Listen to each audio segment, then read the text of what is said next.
Well, hey, you guys. It's Friday, Friday, Friday. Please don't do that. I do that one with my kids, and they're like, please stop. Please. For the love. Could you just not? Friday, Friday. But it is Friday. And here we are. It's time to recap the week again. How it just goes quickly. It goes quick. Hey, Catherine, my sister's on YouTube. Hello, sister. How's it going? Good to see you. Well, kind of. I don't see you. I see your name, so I know you're watching. Vicky on Facebook. Good morning to you.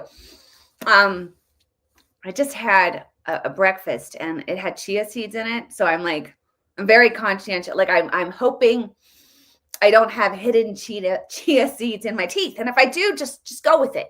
Okay. It's not part of the look, but if it happens, if we just happen to see, I don't know. Sorry. All right, what's going on? Shrina on Facebook. Good morning to you. Good morning to you. It's good afternoon in parts of the United States. In New York, let's say you're in New York, it's good afternoon. If you're in California, it's good morning. If you're in Colorado, it's still good morning. And it is a good morning. Okay, lots to discuss, lots happening. I don't even know if I can cover it all.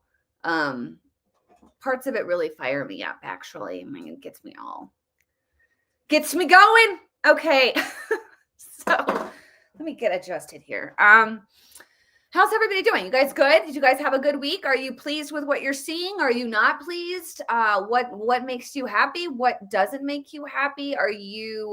I'll tell you something. I was about to be like, what is happening? Like, I want to see some stuff happen here. I want to see Congress act. I'm like, what is our Congress doing right now? Like, we have the House, we have the Senate, and they're like, so anyways, what are they doing? That's what I want to ask them. Like, what are you guys doing? Can we get anything signed into law? Can we, no? I mean, what are you guys doing? But I was very pleased to read this just a few minutes ago. And this has nothing to do with Congress because they're literally sitting on their hands. I really don't know what they're doing or if they're doing anything. It's like, we have this moment, which bothers me. And this is just Republicans. Okay. And I've been doing this for over a decade, at politics. So you get this moment and it's handed to you on a silver platter. And it's like, here, do what you got to do. And we start infighting, which is totally what I discussed with my supporters this week. All sorts of woke right, woke left. We now hate every conservative, media outlet because they support Israel. All of that's going on. We've got Congress. I don't know. I don't know what they're up to. I would like them to tell me what they're doing with their time, because we only have a short amount of time to get stuff done. And I feel like it's just, we're self-destructing on social media, just fighting and infighting.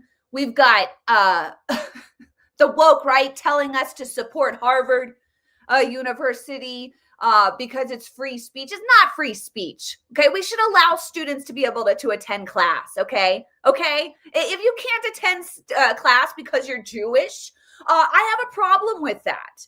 If you're being assaulted on your college campus, yes, I have an issue with that. I'm not going to support Harvard, like some of these morons are telling us to do. Oh my gosh. And you know why they're doing it? Because they're full of hate, man. They're full of hate. And we've got all sorts of people fighting over here, and they're fighting. We're not doing anything, getting stuff done. But this morning, I saw that a judge was arrested.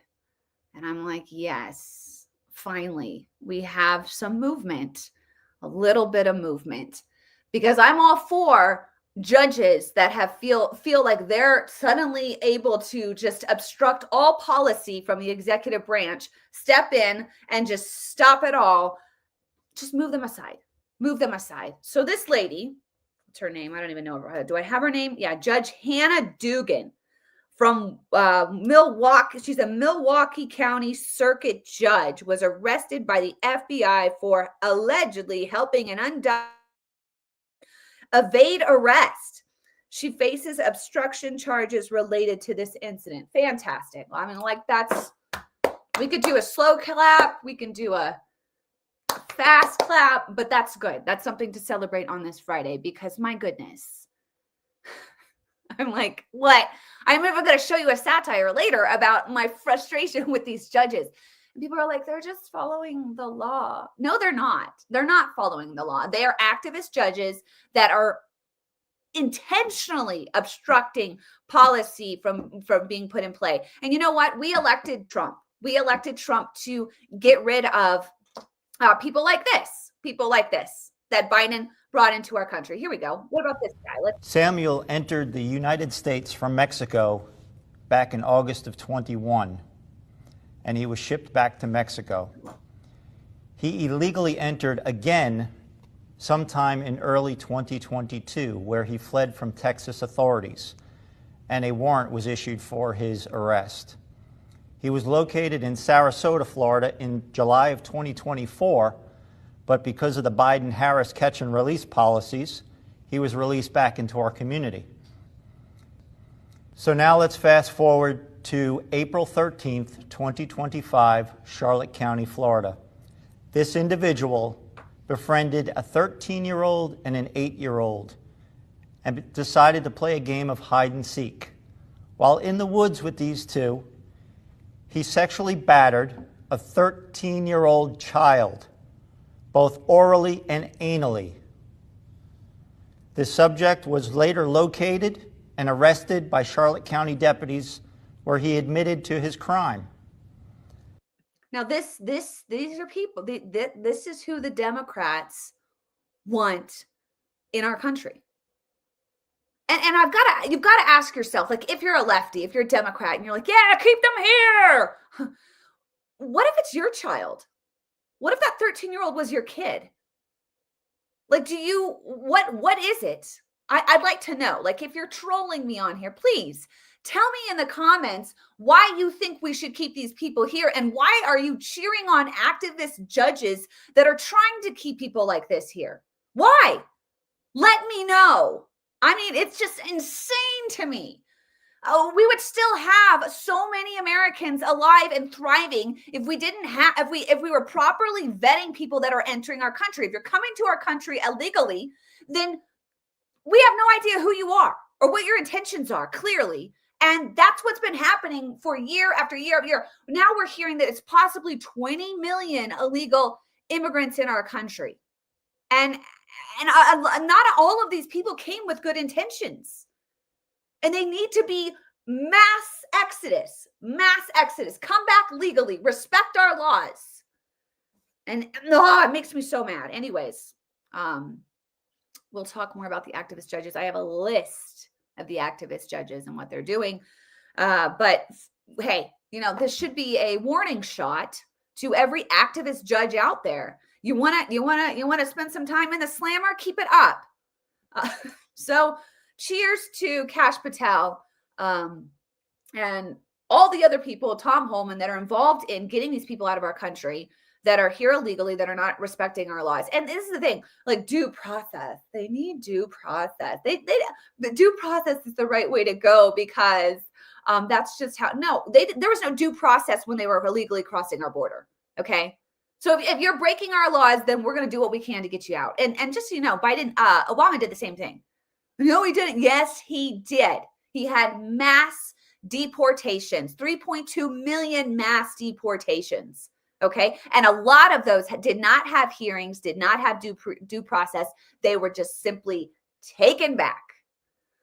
And the whole reason the left really wants this, they're willing to sacrifice children being violated, because they want the votes. They think at some point they're going to get these 20 million people amnesty, right? And then now they can vote. That's the whole reason they're doing this. And that should nauseate you. It should make you sick that they're willing to have Laken Riley's and Rachel Morin's and this poor child, the 13-year-old boy. They're willing to have that for votes. Because that's what it's about. Like, if we're just honest with each other, like, that's what this comes down to. I don't know how you could be on the left. I just don't. I don't. Anyways. So the Wisconsin judge has been arrested. And we should all applaud on that one. That's a good one. That's a good one. Okay. Let's see here. What else is going on? Oh, Pope Francis passed away. He was controversial for some. For people that are more conservative. He was much more of a social justice pope. I know a lot of traditional Catholics that did not necessarily like the guy. We'll see what happens. He looked well, which is kind of crazy because he was sick, and then they said that he was getting better, and then he met with JD Vance, and literally like 24 hours later, we hear that he's passed away. So now I do believe that President Trump is going to be flying out there for the funeral. A lot of people are paying their respects. And now we're going to I'm not Catholic, but now there's the whole process of electing nominating a new pope. And I was kind of curious, like, how does this happen? Like, what's the process? Technically, anyone can become pope if you're male, any male. There are 1.3 billion Catholics worldwide, each of them belonging to at least one of the 3,000 dioceses of the church. Technically, any Catholic male can become pope, but however, it's usually cardinals of the church. After the death of resignation of a sitting pope, the cardinals gather to hold a mass and invoke the guidance of the Holy Spirit. The mass is held at St. Peter Basilica in Rome, and then they vote for a new pope. The voting process for a new pope usually is secret balloting. The cardinals say their prayers and then drop their votes. 4 rounds of voting are held each day during the selection process until a pope is elected. When a candidate receives the highest votes, he is asked if he accepts his elevation into the seat of a pope by the dean of the College of Cardinals. So we'll see. And white smoke then is released from that. I've seen it happen because I saw it happen with the last pope when they make a decision, right? There's like smoke release. When a candidate has received the required number of votes, the ballots are once again burned. But this time around, they are burned with chemicals that enable them to produce white smoke, indicating that a pope has been elected. So that's interesting. So we'll see. I have all sorts of thoughts of, I don't know if I should even say it, but I think they're going to go more traditional. I could be totally wrong. We'll see. We'll watch this unfold. So that was a huge thing that happened this last week. What else? President Trump signed an executive order to overhaul the higher education accreditation system, setting up a new accreditation pathways, enforcing existing third-party accreditors to jettison woke ideologies in favor of merit. The order will also apply to law schools and graduate schools. So there's a whole new accreditation process being signed into executive order. I actually have him signing this order here. You can see him do it. Here we go. Currently a process controlled by a number of third-party organizations. That's by statute, by law. Many of those third-party accreditors have relied on sort of woke ideology to accredit universities instead of accrediting based on merit and performance. This executive order affects a number of changes to the university accreditation process, also applies to law schools and other sort of graduate programs. But the basic idea is to force accreditation to be focused on the merit and the actual results that these universities are providing, as opposed to how woke these universities have gotten. So we're setting up new accreditation pathways. We're charging the Department of Education to really look holistically at this accreditation mess and hopefully make it much better. Will we look into the past people that they've taken? For instance, I hear all about certain great schools, and then we read where they're going to teach people basic math that we can all do very easily, but they can't do. They're, going to the top school, and they come out with a program of teaching basic math to somebody that got into a Harvard or a Princeton or a Yale. Is that part of this? When universities are not performing appropriately, whether that's in admissions or whether that's in their actual instructional activities, that's certainly something that accreditors should be considering, that right now we believe they're not doing a good enough job of, and I think Secretary McMahon could probably speak to that What better than about I that, could. Linda? So they're allowing people into school that can't do math, and yet kids who've worked really hard and number one in their class in a high school someplace in New Jersey or in Mississippi, they can't get into the best schools. What is that all about? Yeah, and I think that gets to your policy, sir, of meritocracy, that we should be looking at those who have real merit to get in, and we have to look harder at those universities that aren't enforcing that. Okay, thank you. And this pretty much does it, right? Yes, sir. Thank you. Awesome. So that's fantastic. He's basically they're rolling back a lot of the woke acceptance, woke ideologies. You're based on your skin color or your gender or however you identify. They're more like, hey, let's do accreditation and acceptance based on merit, which is fantastic. It needs to go back to that. I've seen like viral videos of people that had like a 4.5 GPA and that like insanely high test scores, and they couldn't get in. They couldn't get into some universities. Like other people were able to bypass over them and step over them and get in because of their gender or their race or whatever. And so thank God that we're going back to a merit-based system as it should be. And that happened this week. And so that's something to really cheer on and be excited about. Also, what else happened? This was kind of sad to me. Rosie O'Donnell, she is in Ireland right now. And she came on CNN to say that she's just loving it. But there's something about, like, she just seems extremely sad to me. Watch this. Election, you actually did it. Tell us about your experience so far, and do you have any regrets? I have no regrets. Not a day has gone by that I thought it was the wrong decision. I was welcomed with open arms. I knew after reading Project 2025 that if Trump got in, it was time for me and my non-binary child to leave the country. And although I was not one of the celebrities who announced that that's what I would do, I made the decision within my family and my.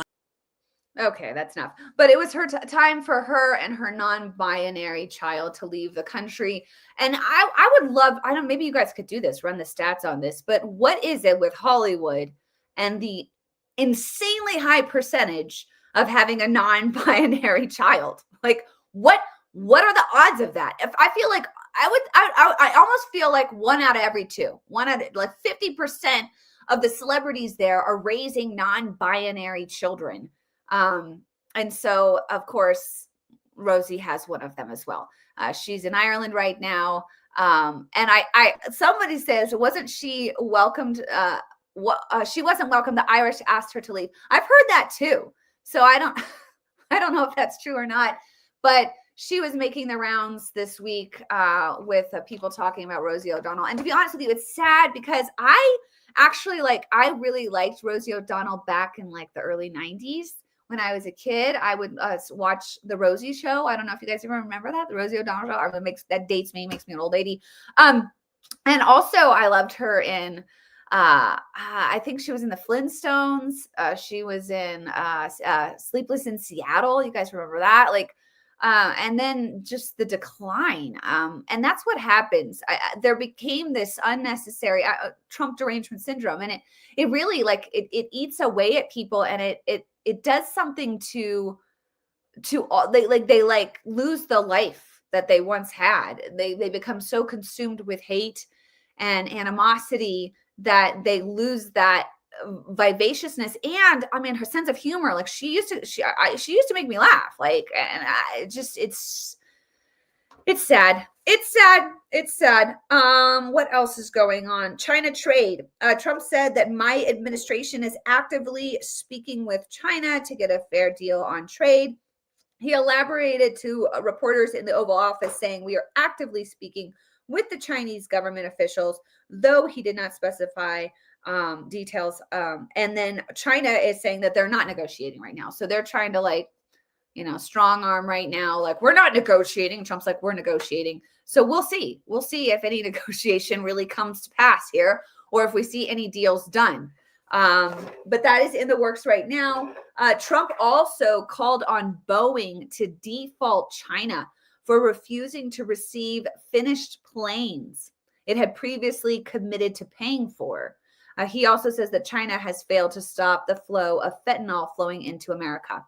So they're poisoning Americans, and you got to tariff these people. You just got to tariff them, and it's better for Americans. I would love to just be less and less and less involved with China. I don't like. I get like PTSD flashbacks on during COVID about them withholding medical supplies, withholding things that we needed because we were so dependent. Simple drugs, different PPA, all of that stuff. They were withholding it. And what's crazy to me is, like, we didn't have it, right? Like, we as Americans should be like, we don't need you. We got it. We're fine. But the fact that we're so dependent on this country that's not like our best friend or anything, like, they don't like us necessarily. I know the Chinese Communist Party does not like us. So I don't know why you would ever be so dependent on a nation for survival, especially if another pandemic were to ever hit. I don't want that. So I'm fine with taking our business elsewhere, but also creating a lot of this stuff that we're dependent on China on, making it in America. So we'll see. We'll see what happens here. China's being all tough right now, and they're both saying two different things. Like, Trump's saying it's no negotiations are placed, China's saying it's not happening. So we'll see. This was interesting. So the Maryland man, do you guys remember the Maryland man? He's not really from Maryland. He's from El Salvador, but we like to call him the Maryland man if we're on the left. This was fascinating. This happened. This story broke. The Daily Caller reported on it, that the Maryland man, Kilmar Abrego Garcia, who's an illegal immigrant, whose deportation to El Salvador has garnered nationwide controversy, was once pulled over in a vehicle owned by a convicted human smuggler, federal authorities have confirmed. And this is the guy that has, like, the tats that are affiliated with the gangs, with, I think it's MS-13, allegedly affiliated with the gangs. But, like, anyways, okay. So Garcia was pulled over on a Tennessee highway in 2022 and suspected of human smuggling after local authorities discovered that he was transporting 8 passengers with no apparent luggage. The vehicle Garcia was driving belonged to Jose Ramon Hernandez Reyes, an illegal migrant who was sentenced to prison for human smuggling in 2020. The Department of Homeland Security confirmed Wednesday to the Daily Caller News Foundation. When a Tennessee Highway Patrol officer stopped Garcia on December 2022, he was found to be driving 8 other passengers across the country. He claimed that he was driving them from Texas to Maryland, but none of the individuals allegedly had any luggage on them at all. Abrego allegedly pretended to not understand English when he speaks English. When he was confronted by the law enforcement officer by responding to questions with his own questions, he told the officer that the vehicle he was driving belonged to his boss, who worked in construction. Despite allegedly not having a valid driver's license and being suspected of smuggling the passengers, Garcia was ultimately let go at the request of the FBI and simply given a warning. That's Biden's FBI, of course, that just at their request, they said, let him go, of course. Hernandez Reyes, the owner of the vehicle that Garcia was driving that day, and the man he allegedly referred to as his boss, is a Mexican national who unlawfully entered the United States before pleading guilty to smuggling immigrants. According to the DHS, I mean, and this is what the Democrats were like, making this guy into like a saint. They were like, it was like the story of the story last week, you guys. Like, it was this guy and his wife and his kids, and they took him to El Salvador. Well, they just left out the part that they left out the domestic violence part with his wife, but they also have left out the part now where he was suspected of smuggling humans across the United States just a few years ago. Like, let's just leave that story out too, and leave the story out about his stats. Like, let's just, he's just a Maryland man. I bet you that story drops here soon. I bet you it does. Because the more you find out about this guy, you're like, okay, yeah, it's probably better that he's, just goes back to his home country. Just go back to your home country. That's all. What else happened this week? Russia launched a significant missile strike on Kiev. Some say Kyiv, so you can correct me. Some say Kyiv, some say Kiev. It's up to you. It's up to you how you want to say it. I don't know. I actually say it differently all the time. Kyiv, on Kiev, killing at least 9 people and injuring dozens. Like, can we not stop this? The assault targeted civilian infrastructure, including residential areas, and one of the largest attacks on the Ukrainian capital in 2025. Trump was very upset about this. Like, he spoke out. He's like, hey, like, Russia was very, very upset. He spoke out against Russia on this. He also spoke about he's getting frustrated, and rightfully so, because Trump was like, we're going to end this war. Like, it's going to happen. We're ending this. Like, this needs to stop. Zelensky does not want to give up Crimea, which was taken by Russia in 2012. Do you guys remember the red line? And Hillary's like, we're drawing the red line. You're not crossing this red line. Obama's like, you're not crossing the line. And then Putin just like crossed the line to Crimea, and he had it for quite a while. And then it was rescinded back. And so that's what Putin wants. He wants Crimea. That's what he's saying. He also doesn't want Zelensky they don't want Ukraine to join NATO. Zelensky wants to join NATO. He doesn't want Crimea taken by Russia. I get it all. I get it. Okay. They want one thing. They want another thing. It's just like, okay. But sometimes you have to give up stuff that you want in order for the war to stop. And it's amazing to me that these two people can't just come together here so we can stop this insanity. And it's really starting to frustrate Trump. Like, when Trump, I heard him talk about it this last week, and he's like, he's over it. Like, he's done with it. And here is Carolyn Levitt, press secretary, addressing this issue. Has the US asked Ukraine to give up Crimea as part of this negotiation for a peace? And also, will he be meeting with Zelensky in Rome this weekend? Well, as President Trump rightfully pointed out in that statement, it was President Obama who gave up Crimea, who allowed Russia to take it over in 2014. And so the president is not asking Ukraine to recognize Crimea. Nobody has asked them to do that. What he is asking is for people to come to the negotiating table recognizing that this has been a brutal war for far too long. And in order to make a good deal, both sides have to walk away a little bit unhappy. And that's what needs to happen. And so hopefully this happens. Like, it's been going on, and no progress is being made here. And that's what's like, it's different if you're in a war and you're starting to see progress, you're starting to see things happen, you're starting to like, it's just death. It's just death. And no side is victorious in any of this. So come to the table and negotiate and get this done with. Like, it's time. The positive thing is, like, we're not hearing billions and billions and billions are being sent to Ukraine. That's what we heard under the Biden administration. Where did that billions go, by the way? I would like a full audit on that. I mean, so that's a positive, but it's time for this to end. So that's what's going on now. And Trump did clash. He clashed with Zelensky over peace terms, criticizing him for not recognizing Russia's annexation of Crimea and threatening to walk away from talks if no progress is made. So Trump is at the place where he's like, I'm about to be out of this altogether. Like, I'm not even going to help negotiate or get deals done if you guys don't figure this out. So that's where we're at. Russia Ukraine is due to probably saturated with political puppeteers, probably. And you think about the money involved in war, right, you guys? I mean, a lot of people making money, right? And so just keep it going, keep it going. Now India and Pakistan are getting into it. Yes, it's and several. I don't know the details on that, but several.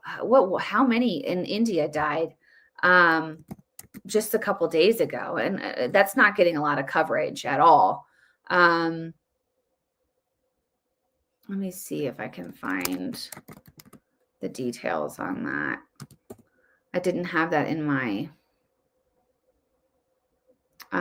India suspends water treaty with Pakistan after Kashmir deaths. So yeah, they're going back and forth now.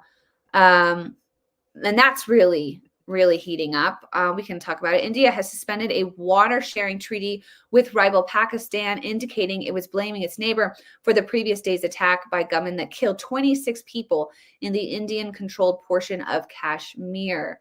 India's Foreign Secretary Misri announced the move at a news conference in New Delhi. It's getting crazy everywhere. It's getting crazy everywhere. And I'll dive into that because I don't have a lot on that story. But it's constant, you guys. There's constant stuff happening. Paki-India conflict. Let's go. No, it's just let's not go, Buzzy. We don't need that. What's this? And all these people say he's an innocent man. Hold on, I missed that.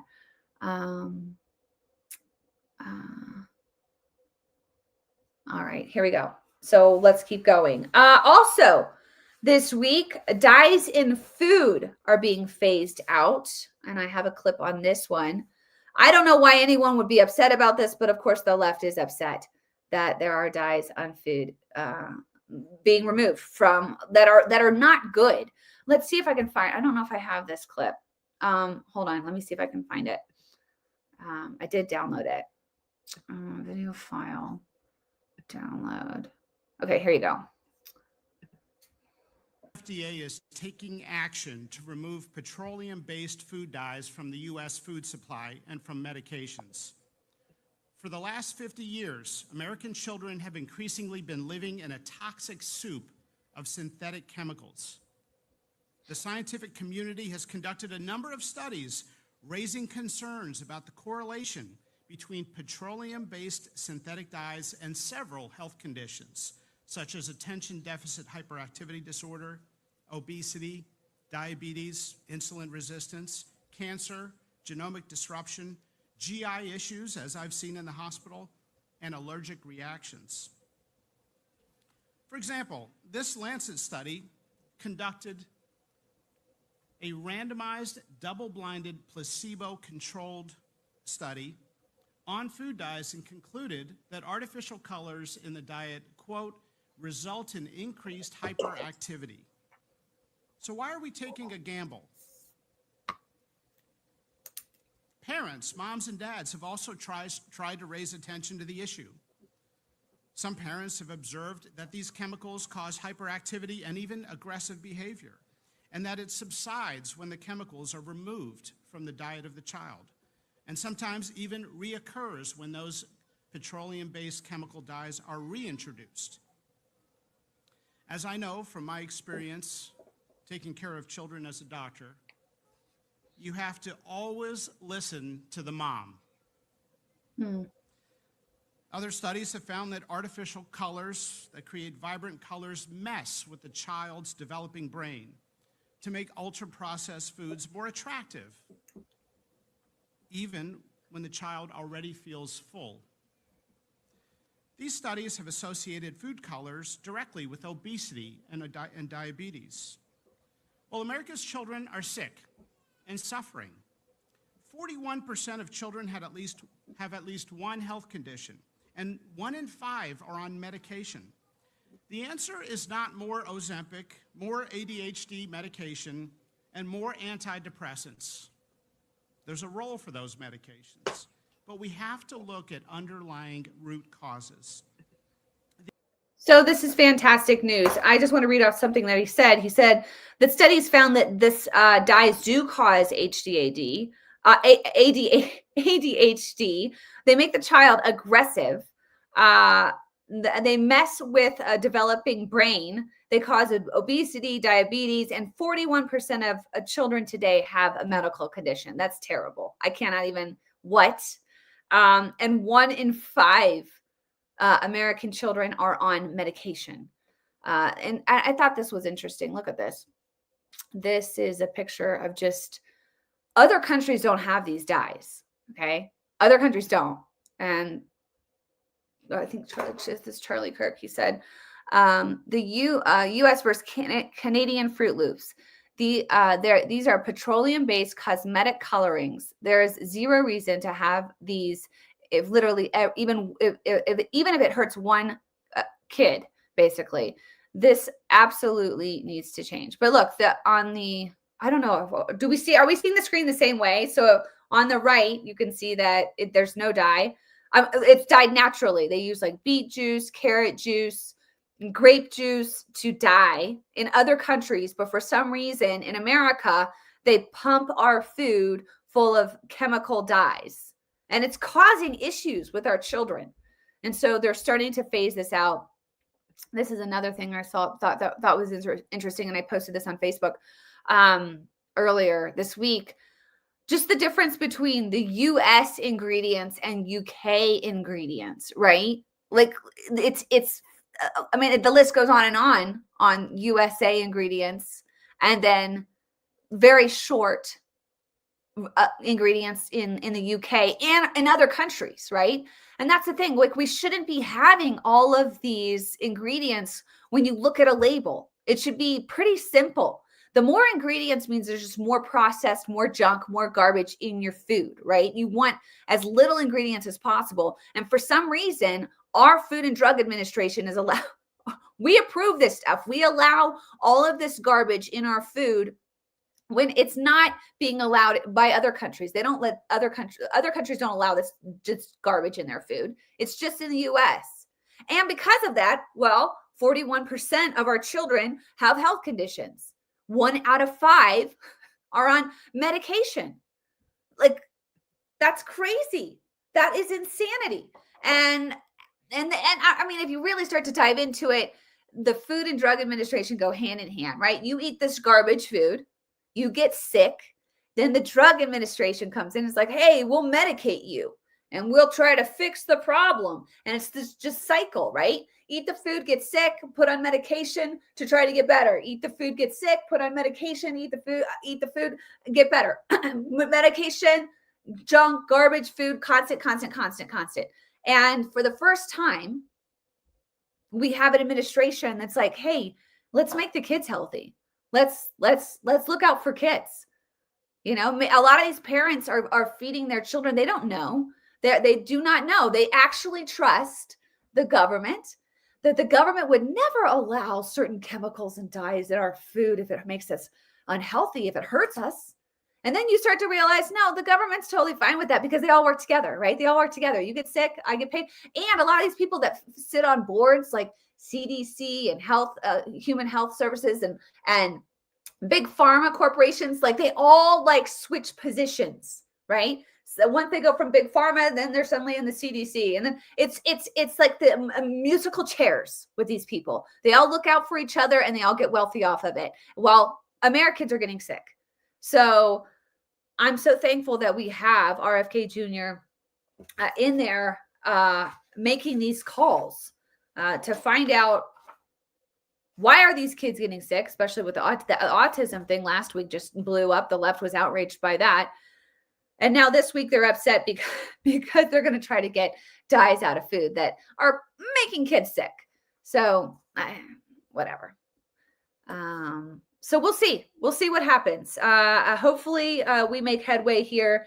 And, you know, man, childhood is short. It is so short. And we should do everything we can as adults to make sure that children have incredibly awesome childhoods where they're healthy and they're not sick and they're not spending time in the hospital and they're not having to be medicated. And what you put into your body really does affect your health. And so here we go. Here we go. I'm excited about it. I'm thankful for it. And we'll see what happens. I'm sure that there's going to be some pushback by a lot of the food world, because that's going to cost them money, right? They're going to be like, no, we'd rather just squeeze this chemical into the food instead of get the beet juice and well, you're going to have to do that. So, there's lobbyists right now down up in DC trying to work the whole scene to get, Congress to step in or do something just to stop it. Don't let them do it. I'm sure that's in the works right now behind the scenes. So, but I say persevere and overcome, and don't let these activist lobbyists change your mind. RFK Jr. Okay. What else do I have? Okay. Oh yeah. I wanted to go through the activist judges because are we on time? Okay. I wanted to go through the activist judges. It's just constant. It's constant.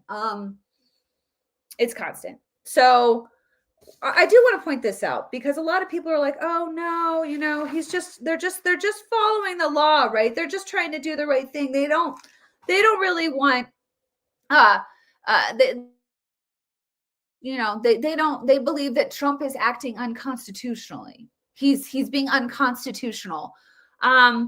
Here's the deal. If you come into this country and you don't abide by our laws, then why should our laws then apply to you on you exiting the country? Like, that's where I struggle with this whole thing. Like, I don't like, you came in breaking the laws and now suddenly you want law, you want due process as you exit. And that's where I want Congress to get involved here, because Trump can only do so much. The executive branch can only do so much. Congress needs to step in here. If you enter the country illegally, there should be no there should be no due process on your expediting, like on being deported. Like, there should be no, if you're going to come in illegally, we're going to send you out. Like, there's no a court hearing. And I did this thing because I was arguing with somebody on X or something like that. And they're like, oh no, Obama did not. He did not. He did it the right way and he had due process. And then when you start to really dive into it, like, he didn't. And so then that was proven that this guy was wrong that I was talking to. But then the reality of it, if you really do believe that 3.2 million, so it was over 5 million, something like that Obama deported, but 3.2 million was done like in a more expeditious way. And there were a lot of those they did not have due process. They did not have court hearings. And I asked like AI to do the math on if you were to do proper court hearings for 3.2 million.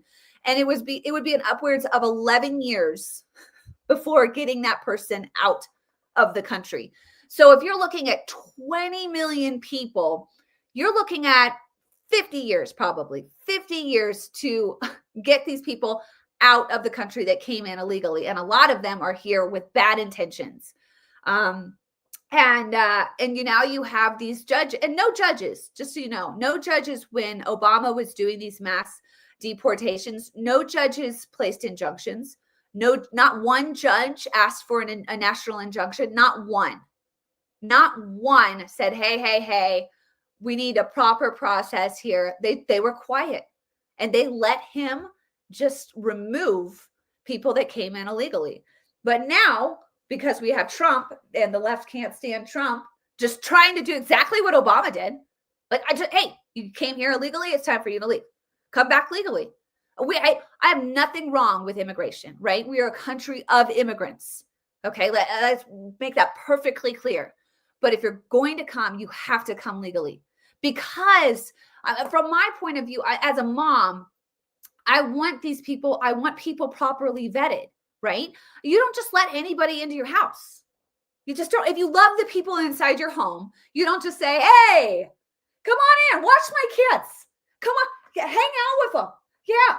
No, you don't. You say, hey, I don't know who you are. Let me get to know you first before you invite people into your home. And that's how it should be when we're inviting people into our country. We need to know who they are. We need to know their intentions. And then, yes, come on in, but come legally. But now you've got all these activist judges that are not, I mean, they're not having it. They're doing everything they can to stop it. And where do I have? I have a list of them. Let's see. Well, I think I'm missing half of the list, which is not good. Okay, hold on. Yeah, we got, okay. Judges have blocked Trump's use of the Alien Enemies Act of 1798 to deport Venezuelan migrants, notably alleged gang members from El Salvador. So the Democrats, the lefties, they want the gang members here because they just don't think that something bad could actually happen to their family, right? It's fine if it happens to Rachel Morin's family, fine if it happens to Laken Riley or Jocelyn Nongre, or like, it's somebody else, right? But my heart is to look out for everyone, right? And if it's not, let's make sure that everyone's safe here. And so these activist judges, and I guarantee you they're going to make this Wisconsin judge, she'll be a saint on the left, man. You're going to see her on CNN, MSNBC. Give it time. She's probably on there now. She's probably made her way over there. They're going to make her a hero, right? Even though she's advocating to keep illegals here. A U.S. district judge named James Bosberg issued a temporary restraining order citing constitutional concerns, but the administration defied it, prompting Bosberg to file probable cause for contempt in April. The Supreme Court later overturned Bosberg's order in a 5-4 decision, allowing deportations to continue. Another case involved Garcia, the guy that was, allegedly smuggling humans across the U.S. just a few years ago, was mistakenly deported despite a court order. Judges have ordered his return, but the administration has resisted.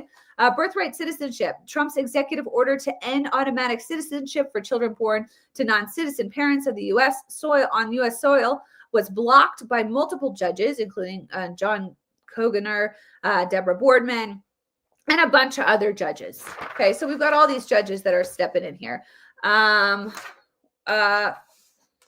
federal funding and grants, judges such as John McConnell in Rhode Island halted Trump's attempt to freeze billions in federal grants and loans, ruling that such actions exceeded executive authority and infringed on Congress's spending powers. The administration faced accusations of noncompliance, with judges noting continuing funding freezes and court orders. So now they're telling they don't like it that we are getting rid of a lot of waste and fraud in our government, and they want us to continue spending billions and billions of dollars, bankrupting your children and your grandchildren. And these judges don't like that Trump's trying to do that for you, and so they're stepping in.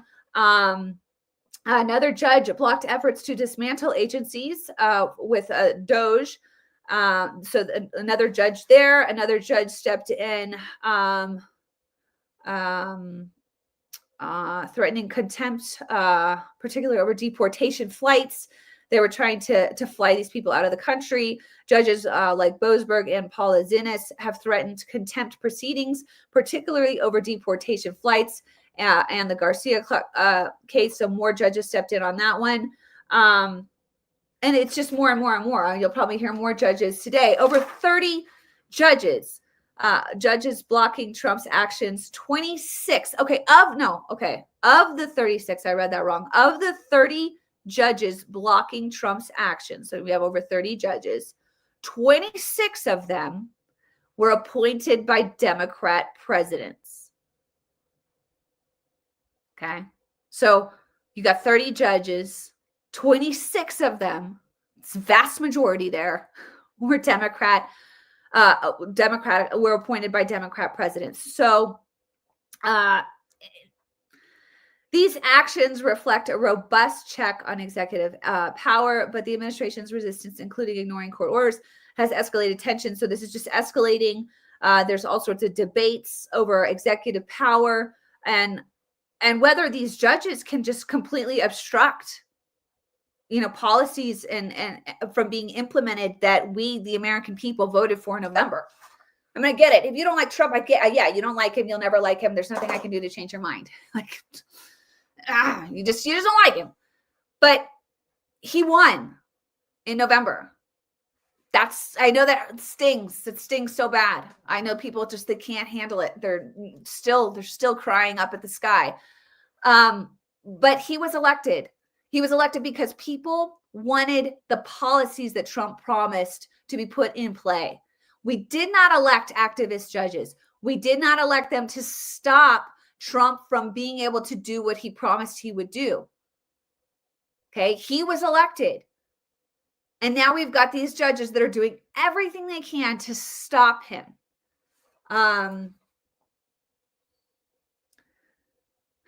So here we go. I don't know. I don't know how you get around this. At some point, do you think to yourself, do you just ignore them? Do you just completely ignore it? Like Biden did when, the court's like, no, you can't pay off student loans. He's like, we're still doing it. That's what Biden did. Do you just come in and just do what you want to do? I don't know. I don't think necessarily that's the right call, because I am a constitutional conservative. I believe in the Constitution. But at the same time, there's this struggle of these. I see it as complete obstruction from an agenda that was elected, right? And so it's a tough, and you really can't. And that's why we need Congress. That's why I get so mad, because it's like, what are they doing? Like I said at the top of this, where are they?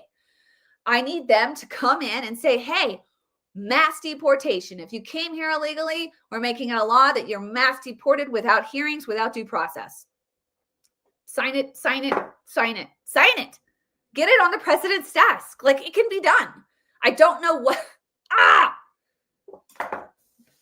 So anyways, I did a little sketch on the activist judge, because you have to see the comedy in it, I guess. I don't know, but here you go. You may have thought that last November you elected a new administration to come in and make some much needed changes, but that's not happening. Why, you might ask? Because I'm in charge. Who am I? Well, I'm an unelected activist judge, and I'm calling the shots now. I am the supreme arbiter of all things. This robe is adorned with unchecked authority, and I wear it everywhere.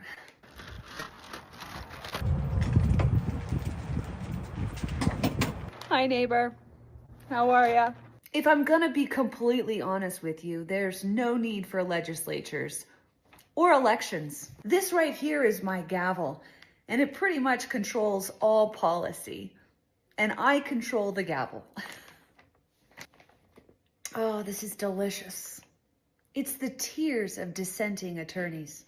Now, you might be thinking maybe judges should just judge, or maybe judges should just interpret law and not create laws. Or maybe judges shouldn't safeguard illegal gang members, but instead should rule to protect American citizens. Maybe we should. Maybe we should. But I am drunk on power right now, and I don't see myself getting sober anytime soon. Okay. And that's where we are. That's where we're at right now. That is where we're at. I've got Megan. Hey, Megan, I haven't seen you in a while. Where have you been? Megan does not like Trump. But she's here, and I'm happy you're here, because I appreciate people, I do, that are willing to hear the other side. Even if you're a Trump hater, if you're willing to be here and to listen, I appreciate that. She's very upset. She's saying that I'm an embarrassment. I don't know, that there's innocent people sitting in prison. Listen, Megan, I'll say this. If people they're U.S. citizens and they were expedited or deported and they're citizens of the United States, and that was done by mistake, then yes, they should be brought back. If they're not citizens of the United States and they came here illegally, then no, they shouldn't be brought back. It's very simple. So if a mistake was made by the Trump administration, then I would advocate that they correct that mistake and bring any U.S. citizens that have been deported unintentionally, wrongfully, then they should be brought back. They should be brought back. But we've got 20 million people here that came here illegally, and they need to be deported, and you need to come back legally. That's where I stand on it. That's where I stand on it. And the whole reason you guys want this, the whole reason the left, your side is advocating and arguing and obstructing with all of these activist judges. The whole reason you guys are doing this is because you want mass amnesty. You're hoping to get AOC in there, and she just will do some, mass amnesty, and then you can just make this a socialist wasteland. Is what you guys are hoping and praying for. So I pray to God that doesn't happen. And I pray to God that we get these people out that came in illegally and they can come back legally. That's where I stand on it. Okay? Okay. So you can continue to call me names. That's fine. I got called some vile stuff. When you get called the worst is when you speak up for Israel's existence. That's where you get, oh my gosh. Like I had some death threats, full on death threats, terrible. Most vile words sent my way, messages, inbox. They were, I hope you die. Like just terrible stuff. If you believe that Israel has a right to exist. And the reason why that is because it's a spiritual war. Like that's how I see it all. So I just got to shake that off. Whatever, pray for those people. So that's it.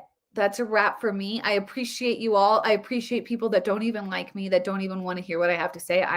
I'm thankful for people that are here watching that disagree. I think that listening to people you disagree with is fantastic, and we need to do more of it.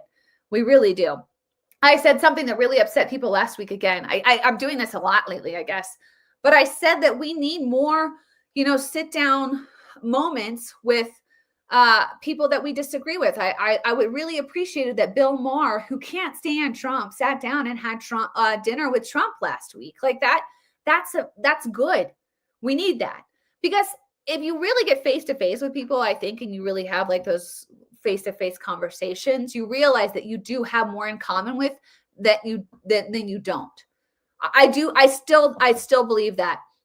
Now, on a lot of the cultural front stuff, you're not going to necessarily agree, but when you talk to most people, they do want people to come legally because they don't want criminals, terrorists in the country. And the only way to make sure that happens is to have a legal process for people entering our country.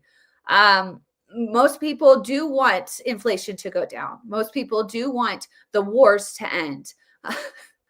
Most people do want the dyes out of our food, right? If you have those, let's healthy eat. Like you can agree on a lot of this stuff.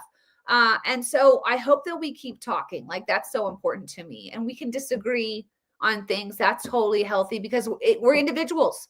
You're going to have individual thought. Thank God for that. I would hate it if we were all a bunch of zombies walking around. That's what really bothered me too, because somebody's like, we need to stop listening to Jordan Peterson. And I'm like, don't tell me who I can and cannot listen to. If I want to listen to Jordan Peterson, I'll listen to Jordan P. Don't tell me who I can listen to. I'm not going to do that. I'm not going to be that. I'm not. Right. And you got people on the woke right doing that stuff. Now they're trying to tell you who you can and cannot listen to. And let's cancel him because he supports Israel. Like, just stop. Just shut it. I can't with these people. So that bothers me more right now, I think, than what all the left junk that's happening. Because I see the right fighting, and I'm like, you guys, like you are destroying an opportunity that we have right now. So, anyways, all right. Let me drop my support. If you'd like to support me, that would be fantastic. I would love it. I need to grow my Patreon. You could support me on Facebook. You can support and subscribe on X. I'll drop my Patreon in there. If you like my work, if you want to support, please do. I'm a one woman show. So that's it for me. Wishing you all a fantastic weekend. I am going to be up at the crack of dawn tomorrow on a baseball field. Not kidding. My son plays tournament baseball, and I'm traveling all over the state of Colorado. And it's like a 5 a.m. We have to be on the field before 7. So, and it's far away. So it's an early to bed for me tonight. But that's my weekend. A lot of what I'm doing. For those of you that really care, and you probably don't, I did put grass seed down. I'm trying to grow it. I talked about that last week. My dogs are just tearing up our backyard. So now I've got the most bizarre barricade up right now. I've got trash cans, and it's not attractive. I'm sure the neighbors are like, could you please like take that down? It's terrible looking. But I'm doing it to like fence off some of the yard so I can grow the seed.